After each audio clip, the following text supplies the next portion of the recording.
அனைவருக்கும் என் நமஸ்காரங்கள்.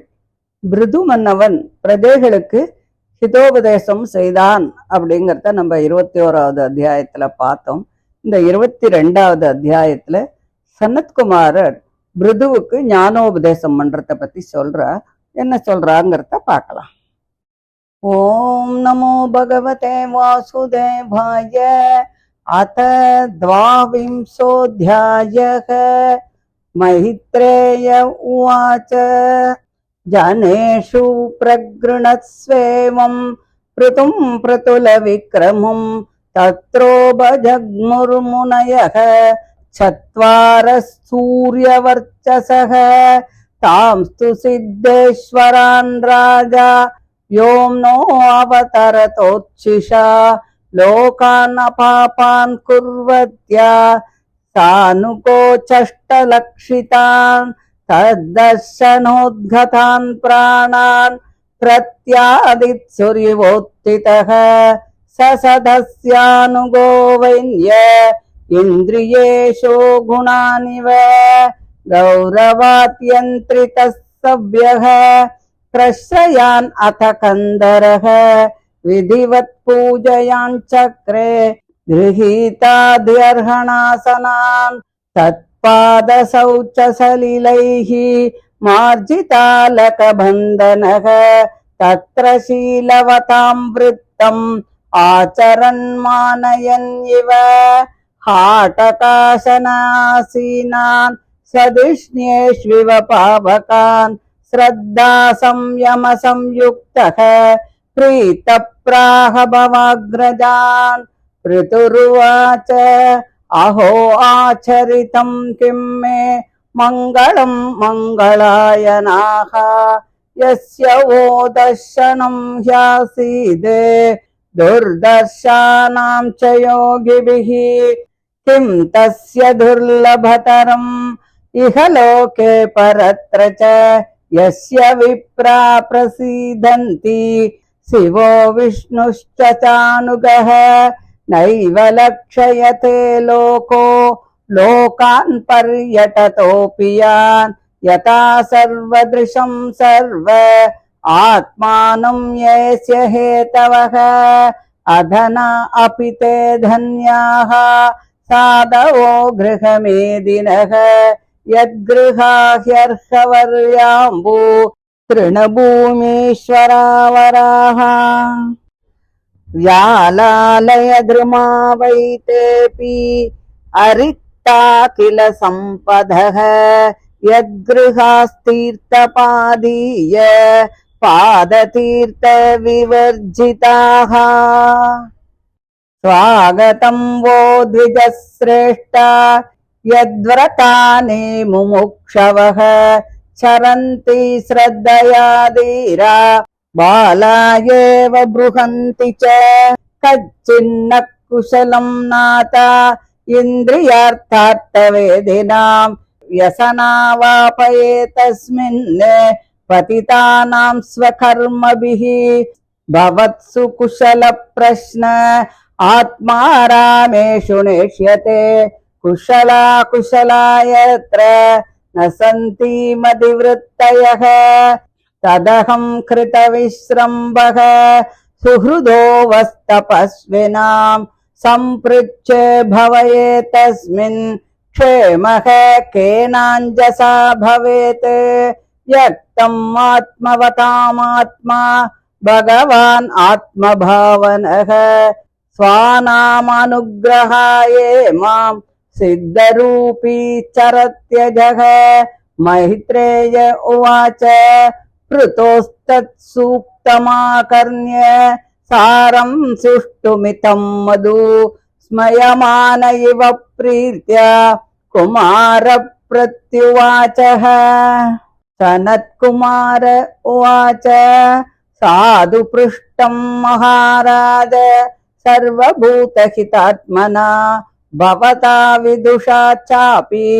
साधूनां मतिरीदृशी संगमः खलु साधूनाम् उभयेषां च सम्मतः यत्सम्भाषणः सम्प्रश्नः सर्वेषां वितनोतिशम् अस्त्येव राजन् भवतो मधुद्विषः पादारविन्दस्य गुणानुवादने रतिर्दुरापा विधुनोति नैष्टिकी कामं कषायं मलमन्तरात्मनः शास्त्रेषु यानेव सुनिश्चितो नृणां क्षेमस्य सद्र्यग्विमृशेषु हेतुः असङ्गात्मव्यतिरिक्तात्मनि दृढारतिर्ब्रह्मणि निर्गुणे च या सा श्रद्धया भगवद्धर्मचर्यया जिज्ञासया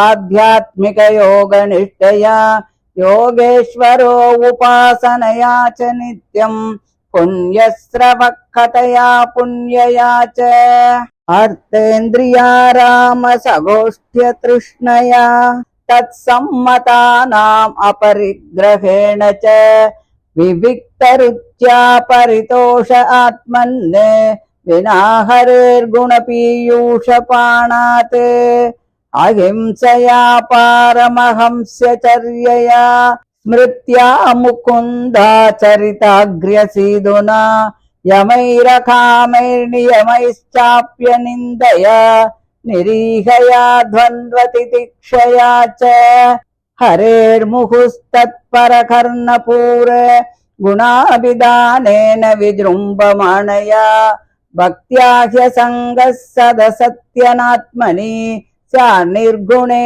ब्रह्मणि साञ्जसारथिः यदा रतिर्ब्रह्मणि नैष्टिकी पुमान् आचार्यवान् ज्ञानविरागरंहसा दहत्य वीर्यं हृदयं जीवकोशं पञ्चात्मकं योनिमिवोत्थितोऽग्निः दग्धाशयो मुक्तसमस्ततद्गुणो नैवात्मनो बहिरन्तर्विचष्टे परात्मनोर्यद्व्यवदानं पुरस्तात् स्वप्ने यथा पुरुषस्तद्विनाशे आत्मानं इन्द्रियार्थं च परं यदुभयोरपि सत्याशय उपाधौ वै पुमान् पश्यति नान्यदा निमित्ते सति सर्वत्र जलादौ अपि पुरुषः आत्मनश्च परस्यापि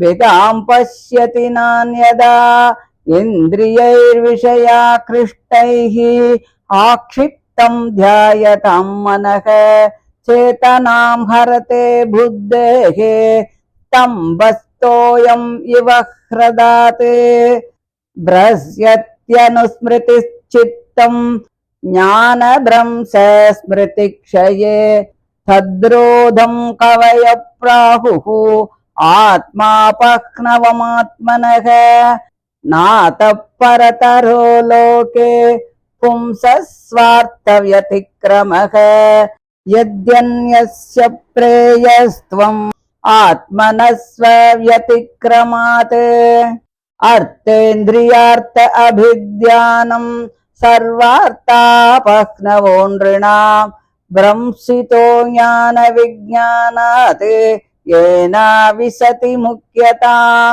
न कुर्यात् कर्हिचित् सङ्गं तमस्तीव्रं तिदीर्षुः धर्मार्थकाममोक्षाणां यद् अत्यन्तविघातकं तत्राभिमोक्षयेवार्थ आत्यन्तिकतयेष्यते त्रैवर्ग्योऽर्थो यतो नित्यं कृतान्तभयसंयुतः परे वरे च ये भावा गुणौ व्यतिकराधनो न तेषां विद्यते क्षेमम् ईश विद्वंसिताशिषां तत्त्वं नरेन्द्र जगधाम ततस्तुषां च देहेन्द्रियासु दूषणात्मभिरावृतानां यः क्षेत्रवित्तपदया हृदि विश्वगाभिः प्रत्यक्षकास्ति भगवांस्तमवेहि सोऽस्मि यस्मिन्निधं सदसदात्मतया विभाति माया विवेक विदुति स्रजिवाजि बुद्धिः तं नित्यमुक्त परिशुद्ध विशुद्ध तत्त्वं प्रत्यूढकर्मकलिल प्रकृतिं प्रपद्ये यत्पादपङ्कजपलाशविलासभक्त्या कर्माशयं ग्रततितम् उद्घ्रतयन्ति सन्तः तद्वन्नरिक्तमतयो यतयोऽपि रुद्ध स्रोतो गणास्तमरणं भज वासुदेवम् कृच्छ्रो महान् इह भवार्णवमप्लवेषाम् षड्वर्गनक्रमशुकेन तिथिरशन्ति तत्त्वं हरेर्भगवतो भजनीयमङ्घ्रिम् कृत्वोडुपं व्यसनम् उत्तरदुस्तरार्णम् मैत्रेय उवाच स एवं ब्रह्मपुत्रेण कुमारेणात्ममेधसा दर्शितात्मगतिः सम्यक् प्रशस्योवाच तं नृपः राजोवाच कृतो मेऽनुग्रहः पूर्वं हरिणार्थानुकम्पिना तमापादयितुं ब्रह्मन्ने भगवन् यूयमागताः निष्पादितश्चकास्न्येन भगवद्भिर्गृणालुभिः साधु उच्छिष्टं हि मे सर्वम् आत्मना सह किं ददे प्राणाधारात्सुता ब्रह्मन् गृहाश्च सपरिच्छदाः राज्यं बलं महीकोश इति सर्वं निवेदितम् सैनापत्यं च राज्यं च दण्डनेतृत्वमेव च सर्वलोकाधिपत्यं च वेदशास्त्रविदर्हति स्वमेव ब्राह्मणो भुङ्क्ते स्वं वस्ते स्वं ददाति च तस्यैव अनुग्रहेणान्नं भुञ्जते क्षत्रियादयः यैर्येदृशी भगवतो गतिरात्मवादे एकान्ततो निगमिभिः प्रतिपादितानः तुष्यन्त्वदभ्रकरुणा स्वकृतेन नित्यं को नाम तत्प्रतिकरोति विनोदपात्रम् मैत्रेय उवाच त आत्मयोगपतय आदिराजेन पूजिताः शीलं तदीयं शंसन्तः के भुवन्मिषतां नृणाम्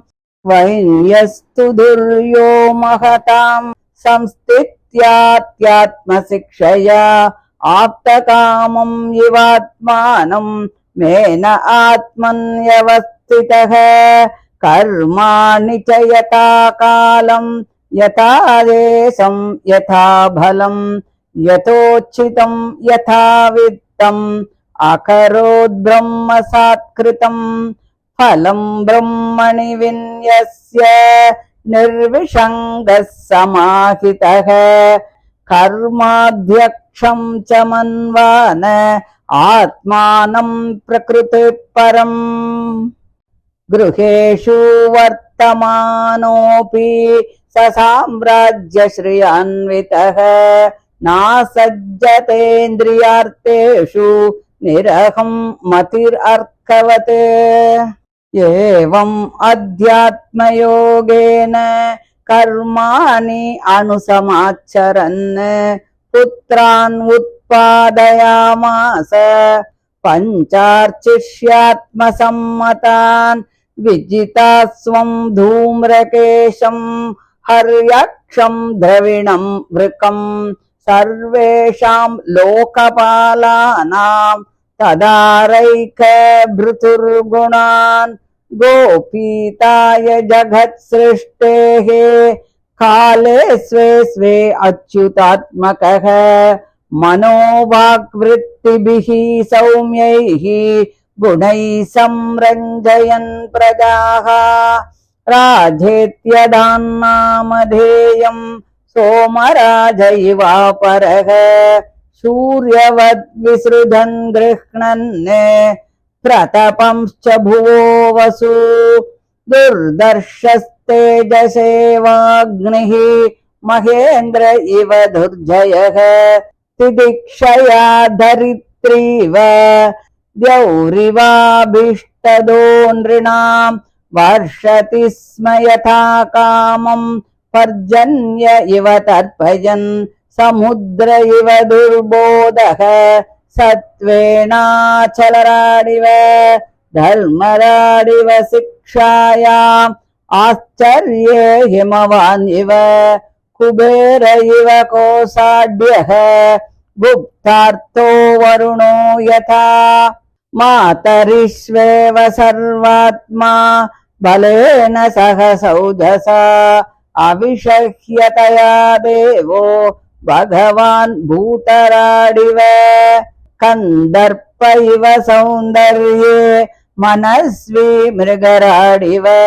वात्सल्ये मनुवनॄणाम् प्रबुद्ध्वे भगवानजः बृहस्पतिर्ब्रह्मवादे आत्मवत्त्वे स्वयं हरिः भक्त्या गो गुरुविप्रेषु विश्वक्सेनानुवर्तिषु क्रिया प्रश्रयशीलाभ्याम् आत्मतुल्यः परोध्यमे कीर्त्योर्ध्वगीतया पुंभिः त्रैलोक्ये तत्र तत्रः प्रविष्टकर्णरन्ध्रेषु स्त्रीणाम् रामः सताम् इव इति श्रीमद्भागवते महापुराणे पारमहंस्यां संहितायां चतुर्थस्कन्धे 22ोऽध्यायः।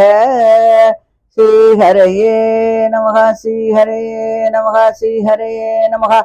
गोपिका जीवनस्मरणं गोविन्द गोविन्द।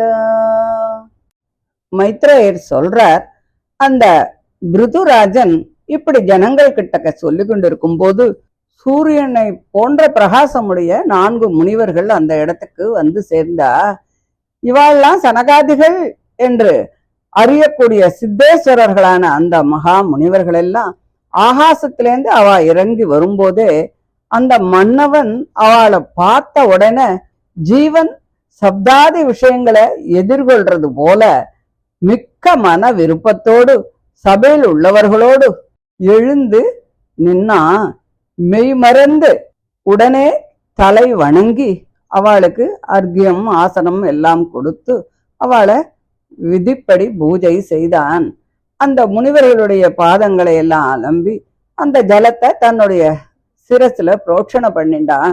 அவள்லாம் அக்னிகள்லாம் எப்படி யாகத்துல ஜொலிக்குமோ அப்படி அவள்லாம் ஜொலிச்சுட்டு இருந்தா. அவள்லாம் ஒரு சொர்ணமயமான ஆசனத்துல சௌகரியமாக உக்காந்த போது அவளை பார்த்துட்டு பிருதுராஜன் சொல்றான், நான் என்ன புண்ணியம் பண்ணினேனோ, யோகிகளாலும் கஷ்டப்பட்டா கூட கிடைக்க முடியாத உங்களுடைய காட்சி எனக்கு இன்னைக்கு கிடைச்சிருக்கே. உங்களை போன்ற அந்தணர்களும் மங்கள சொரூபருமான அந்த மகாவிஷ்ணுவும் அவர்களுடைய பக்தர்களான மற்றவர்களும் யாருக்கெல்லாம் அருள் பண்றாளோ அவளுக்கெல்லாம் இந்த லோகத்திலேயாவது அல்லது பரலோகத்திலேயாவது கிடைக்காதது அப்படின்னு ஏதானும் ஒன்றும் இருக்க முடியுமா? எங்கும் நிறைஞ்ச அந்த பரமாத்மாவை பிராணிகள் எல்லாம் பார்க்க முடியாது. நீங்கள் எல்லாம் இந்த உலகம் முழுவதும் சுற்றி தெரிந்தாலும் கூட உங்களை யாருமே பார்க்கறதில்ல. கிரகஸ்தர்கள் பணம் இல்லாதவாளாக இருந்தாலும் சரி, சாதுக்களாக இருந்தா அவள்லாம் பணமுடையவர்கள்தான். யாருடைய கிரகத்துல உங்களை போன்ற பாகவதர்களுடைய பாத தீர்த்தம் படக்கூடிய அந்த பாக்கியத்தை அவள்லாம் பெறலையோ அவளுக்கெல்லாம் சமஸ்த சம்பத்துக்கள்லாம் இருந்தா கூட ஒரு சந்தன மரத்துல ஒரு சர்ப்பமானது இருந்தா அது எப்படி அதுகிட்ட யாரானு போக முடியுமா? அது போலதான். அதனால உங்களுடைய வரவு நல்வரவு ஆகட்டும். நான் மிகவும் பாக்கியசாலி. நீங்கள் பால்யம் முதலே மோட்சத்துல ஒரு விருப்பத்தோட இந்திரியங்கள் எல்லாத்தையும் அடக்கி பல விரதங்களை எல்லாம் அனுஷ்டித்து கொண்டிருக்கீள். சப்தாதி விஷயங்களையே புருஷார்த்தமாக நினைச்சு கவலைகளுக்கு இடம் கொடுக்கக்கூடிய இந்த சம்சாரத்துல கர்மங்களால் சிக்கி தவிக்கின்ற எங்களை போன்றவர்களுக்கு க்ஷேமம் உண்டாக முடியுமா? பரமாத்மாவினுடைய சொரூபத்தை சாட்சாத்கரித்து அதை அனுபவிக்கும் உங்கள் விஷயத்துல நீங்கள் எப்படி இருக்கீர்கள் அப்படிங்கிற க்ஷேமம் விசாரிக்க வேண்டிய அவசியமே இல்லை. உங்களுக்கு நன்மை தீமைகளை பற்றின எந்த விதமான வித்தியாசமும் விகல்பமும் உங்களுக்கு கிடையாது. அதனால நான் உங்களிடத்துல மிகுந்த நம்பிக்கை உடையவனாக ஆகி சம்சார தாபங்களால் வருந்துகின்ற என் போன்றவர்களுக்கு நண்பர்களான உங்களை ஒன்று கேட்க விரும்புகிறேன். இந்த சம்சாரத்தில் உழல்கின்ற ஜீவனுக்கு எந்த காரணத்தினால அனாயாசமாக க்ஷேமம் கிடைக்கும்? எங்களுக்கு அருள் செய்ய உங்களை போன்ற ஞானிகள்லாம் அவதாரம் பண்ணியிருக்கா. அதனால உங்களுக்கெல்லாம் தெரியாது எதுவுமே கிடையாது அப்படின்னு சொல்லி பிருது மகாராஜன் கேட்கிறான். அவனுடைய அந்த வார்த்தைகளை கேட்ட சனத்குமாரர் ரொம்ப சந்தோஷத்தோட பேச ஆரம்பிக்கிறார். மகாராஜனே, நீ சமஸ்த பிராணிகளுக்கும் ஹிதத்தை செய்ய விரும்பி ஒரு நல்ல கேள்விய நீ கேட்டாய். சாதுக்களுடைய சகவாசம் போக மோட்சங்களை விரும்புவோருக்கும் அவளுடைய விருப்பங்களை எல்லாம் நிறைவேற்றி கொடுக்கும் அப்படின்னு பெரியவாள்லாம் சொல்றா. சாதுக்களோடு சகவாசம் நேர்ந்தால் என்ன ஆகும்? அவளோடு நம்ம பேசுறதுக்கு சந்தர்ப்பம் கிடைக்கும். பிறகு தமது விருப்பங்களை நிறைவேற்றி கொடுக்கும் அந்த உபாயகத்தெல்லாம் பத்தி கேட்கறதுக்கு ஒரு சந்தர்ப்பம் கிடைக்கும். பிறகு சொர்க்காதி போகங்களுக்கு உபாயமான யாகாதிகளினுடைய சொரூபத்தையும் மோட்ச சாதனமான உபாசனாதி சொரூபத்தையும் அவர்களால உபதேசம் பெற்றுக்கொள்ளலாம். அதனால் அனைவரும் சுகத்தை அடைவார்கள். மன்னவா, உனக்கு பகவானுடைய பாதார விந்தங்களின் குணங்களை கேட்பதுல ஒரு மாறாத பிரீத்தி உனக்கு தானாவே ஏற்பட்டிருக்கு. இது மன அழுக்கான இந்த கர்மத்தை எல்லாம் அடியோடு அழிச்சுடும்.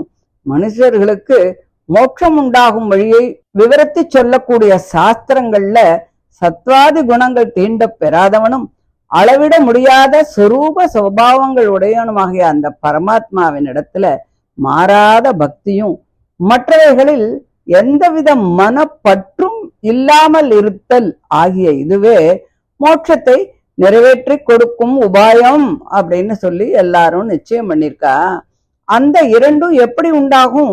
பாகவதர்களை பணிதலும் பகவானுடைய புண்ணிய கதைகளை கேட்பதும் அர்த்தத்தையும் காமத்தையுமே பெரிய புருஷார்த்தமாக நினைக்கும் சம்சாரிகளுடைய கோஷ்டியில சேராம விருப்பமில்லாம இருக்கிறதும் அவர்கள் விரும்புகின்ற அர்த்த காமங்களில் மனம் போகாமல் இருப்பதும் தத்துவத்தை அறிய வேண்டும் என்ற விருப்பமும் ஆச்சாரியனை பற்றி கொள்ளுதலும் ஆச்சாரியன் உபதேசித்த ஆத்ம யோகத்தை மனதிலே நினைத்து அதுபடி நடத்தலும் அதை அனுஷ்டிக்க வேண்டும் என்ற ஒரு ஸ்ரத்தையும் பகவத் ஆராதன ரூபமான பஞ்ச மகா யஜ்ஞாதி நித்திய நைமித்திக கர்மங்களை அனுஷ்டானம் செய்வதும் ஆத்மஸ்வரூபத்தின் உண்மையை அனுசந்தித்தலும் ஆகிய பரமஹம்சர்களினுடைய நடத்தையும் பரிசுத்தமான ஆகாரத்திலே விருப்பமும் ஆத்மஸ்வரூப அனுசந்தானமும் அமிர்தம் போன்ற பகவானுடைய குணங்களை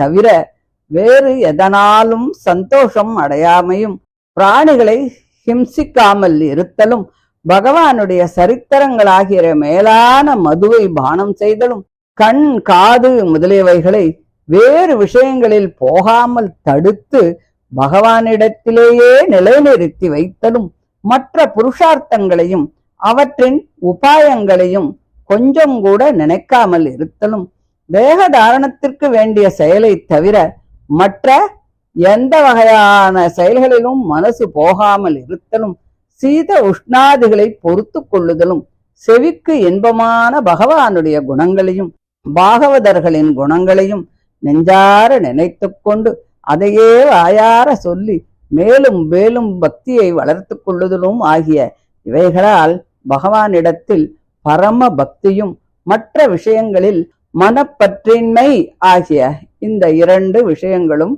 உண்டாகும். பிறகு ஆச்சாரிய அனுகிரகத்திற்கு இலக்கான அந்த புருஷன் வைராகியத்தோடு கூடின பக்தி ரூப ஞானத்தினுடைய வேகத்தினால பஞ்சபூதங்களுடைய பரிணாமமான சரீரத்தை மறுபடியும் வேரூன்ற விடாமல் அக்னி எப்படி ஒரு கட்டையை தகிக்கிறதோ அதே போல அவன் அதை தகிச்சுடுவான். இப்படி பகவத் பக்தியால சரீர சம்பந்தம் உண்டாகாதபடி அதன் வேறான புண்ணிய பாப கர்மங்களும் அந்த சரீரத்தினுடைய குணங்களான ராகாதிகளும் பஸ்பமாகப்பற்று ஜீவாத்மா பரமாத்மாக்களுக்கு உள்ள சம்பந்தத்தை சம்சார திசையில் மறைத்து கொண்டிருந்த இந்த சரீரத்தை அதன் காரியங்களான ராகாதி தோஷங்களையும் இது கனவு போல அதை அவன் காண மாட்டான். மன விருப்பமான உபாதிகள் இருக்கும் வரை, வாசனை மாறாமல் இருக்கும் வரையில்தான் தேகத்தையும் சப்தாதி விஷயங்களையும் மற்ற விஷயங்களையும் மட்டுமே காண்பான். அந்த வாசனை தீர்ந்து விடும் பொழுது எதையுமே அவன் காண மாட்டான். தேக சம்பந்தம் உள்ள வரையில் ஜீவன் தனக்கும் பரமாத்மாவுக்கும் உள்ள சம்பந்தத்தை அறிந்து கொள்ளவே மாட்டான். அந்த பேதத்தை மட்டுமே நினைத்து கொண்டிருப்பான். சரீரம் நீங்கும் பொழுது பரமாத்ம சாயுஜ்யத்தை அடைந்து வைஷமியத்தை பார்க்க மாட்டான். சப்தாதி விஷயங்களை நினைப்பார்கள் ஆயின் அந்த இந்திரியங்களையும் அவ்விந்திரியங்கள் மனதையும் இழுத்து கொண்டு போய்விடும்.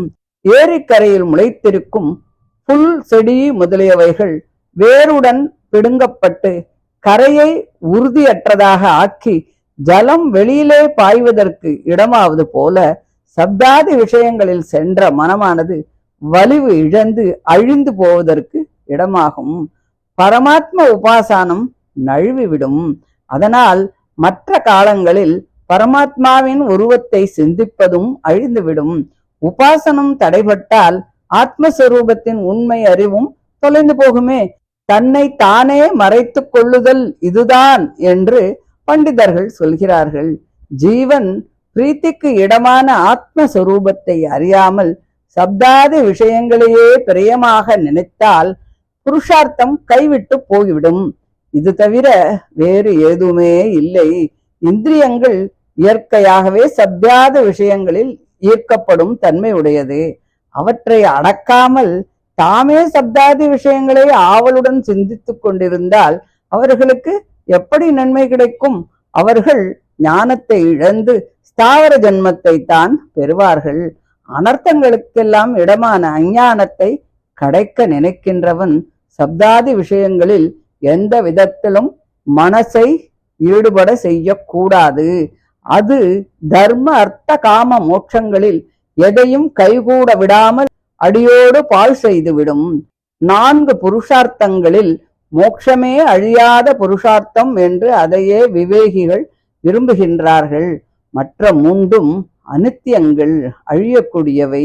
அதனால் ராஜனே, தேகம் இந்திரியம் மனம் இவற்றினால் மறைக்கப்பட்டு ஜங்கம ஸ்தாவர ரூபமான சமஸ்த பிராணிகளுக்கும் அந்தராத்மாவாக ஆகி அவரது ஹிருதயத்திலே நிலை நின்று இருக்கக்கூடியவனும் ஸ்வயம் பிரகாசனும் எங்கும் நிறைந்தவனும் ஷாட்குண்ய பரிபூர்ணம் ஆகிய பகவானுக்கு உன்னை சரீரமாகவும் அவனை உனக்கு அந்தராத்மாவாகவும் நன்றாக நீ உணர்ந்து கொள். நான் அந்த பரபிரம்மே என்று உன்னை பாவித்துக்கொள். கயிற்றை சர்ப்பம் என்று நினைப்பது போல ஜீவாத்மாவிடத்தில் தேவ மனுஷ்யாதியான பல வகையான உருவங்களும் தோன்றுகின்றன. அவை ஆத்மாவிற்கு உள்ள விவேகத்தை போக்கும் காரிய காரண ரூபமாக இருக்கக்கூடியவை. ஆத்மாக்கள் இயற்கையில் பிரகிருதி சம்பந்தம் அற்றவர்கள்தான். ஆகையால் அவர்களுக்கு இந்த தேவ மனுஷ்யாதி உருவங்கள் எதுவுமே உண்மை கிடையாது. ஆத்மாக்கள் ஸ்வயம் பிரகாசர்கள், கர்ம சம்பந்தம் அற்றவர்கள். ஆயினும் அவர்கள் அனாதியான கர்மத்தினால் பிரகிருதி சம்பந்தம் மாறாமல் இருக்கிறார்கள். அத்தகைய ஜீவாத்மாக்கள் அனைவருக்கும் அந்தராத்மாவாகி அவர்கள் எல்லோரும் தானே என்னும்படியாக இருக்கின்ற அந்த பரம புருஷனை நீ சரணடைவாய். எல்லாம் பரபிரம்மே என்ற மதி உடையவர்கள், இந்திரிய வர்க்கங்களை அடக்கி ஆள்பவர்களான அவர்கள் இந்த பகவானுடைய பாதார விந்தங்களின் இதழ் போன்ற விரல்களினுடைய அழகை பிரீத்தியோடு நினைத்து கொண்டு தமது மனதில் அழுந்து இருக்கின்ற கர்ம வாசனையாகின்ற முடிச்சை அறுக்கிறார்கள். அதனால் நீயும் அந்த பகவானையே சரணடைவாயாக. சர்வேஸ்வரனாகிய ஓடத்தை கொள்ளாமல் காமம் குரோதம் ஆகிய சமுத்திரத்தை வேறு வழியினால் விரும்புவார்களாயின் அது வருத்தந்தான். அவர்கள் கரையேறவே மாட்டார்கள். ஆகையால் அனைவராலும் சுகமாக வணங்கக்கூடிய பகவானுடைய பாதங்களையே ஓடமாக கொண்டு கடக்க முடியாத சம்சாரமாகிற சமுத்திரத்தை நீ கடப்பாயாக என்று சொன்னார். இப்படி பரபிரம்மத்தை உணர்ந்தவரும் பிரம்மாவின் புதல்வருமாகிய சனத்குமாரால் ஆத்மஸ்வரூபத்தை பற்றி நன்றாக உபதேசிக்கப்பட்ட பிருது மன்னவன் சொல்றான், சம்சார தாபங்களால் வருந்தும் பிராணிகளிடத்தில் மன இரக்கமுடைய பகவான் இப்படி எனக்கு அருள் புரிந்தான். அதை நிறைவேற்றுவதற்காக நீங்கள் இவ்விடம் வந்தீர்கள். என்மேல் கருணை கொண்டு என் விருப்பத்தை எல்லாம் நிறைவேற்றினீர்கள். என்னுடைய தேகமும் மற்றும் உள்ள வஸ்துக்களும் பெருமை பொருந்திய உங்கள் அனுகிரகத்தினால் எனக்கு கிடைத்தவைதான். இவற்றில் எதை என்னுடையது என்று நினைத்து நான் உங்களுக்கு கொடுப்பேன். இருந்தாலும் கூட பிராணன், தனம், பிள்ளை, கிரகம், ராஜ்யம், சைன்யம், பூமி, பொக்கிஷம் ஆகியவற்றையெல்லாம் உங்களுக்கு நான் அர்ப்பணம் செய்தேன். இவையெல்லாம் எமக்கு தகுமோ என்று நீங்கள் நினைக்க வேண்டாம். சேனைகளுக்கு தலைவனாக இருத்தலும், ராஜ்யத்தை ஆளுதலும், தண்டாதிகாரத்தை நிறைவேற்றுதலும், உலகுக்கெல்லாம் பிரபுவாக இருப்பதும் இவையெல்லாம் வேத சாஸ்திரத்தை அறிந்த பிராமணர்களுக்கு தகுந்தவைகள்தான். பிராமணன் புசிக்கும் அன்னமும் உடுக்கும் வஸ்திரமும் கொடுக்கும் திரவியமும் பிறரிடத்தில் யாஜித்து பெற்றதுதான் என்றாலும் கூட அது அவனுடையதுதான். க்ஷத்ரியனும் மற்ற 3 வர்ணத்தவர்களும் பிராமணனுடைய அனுகிரகத்தினால் கிடைத்த அன்னாதிகளையே அனுபவிக்கின்றார்கள். வேதங்களை ஆராய்ந்து ஆத்மஸ்வரூபத்தை உண்மையாக உணர்ந்த நீங்கள் துக்கமயமான சம்சார சாகரத்தை கடக்கும் உபாயத்தை இப்படி எனக்கு உபதேசித்தீர்கள். அதற்கு நான் பிரத்யுபகாரம் செய்வதற்கு சக்தி உள்ளவன் அல்லேன். பிரம்ம வித்யோபதேசத்திற்கு யாரேனும் பிரத்யுபகாரம் செய்ய முடியுமா என்று சொன்னான். அந்த சனகாதி முனிவர்கள் பிருது மகாராஜனால் பூஜிக்கப்பட்டு ஆகாசத்திற்கு கிளம்பி மீண்டும் சென்றார்கள். பிறகு பிருது மன்னவன் அந்த பரமாத்மாவிடத்தில் மனதை நிலைநிறுத்தி தன் விருப்பங்களெல்லாம் கைகூடினதாக நினைத்து தேச காலங்களையும் தேக பல மனோபலங்களையும் தனத்தையும் மற்றவைகளையும் அனுசரித்து தமது வர்ணாசிரமத்திற்கு உரிய கர்மங்களை எல்லாம் பிரம்மார்ப்பணமாக செய்து வந்தான்.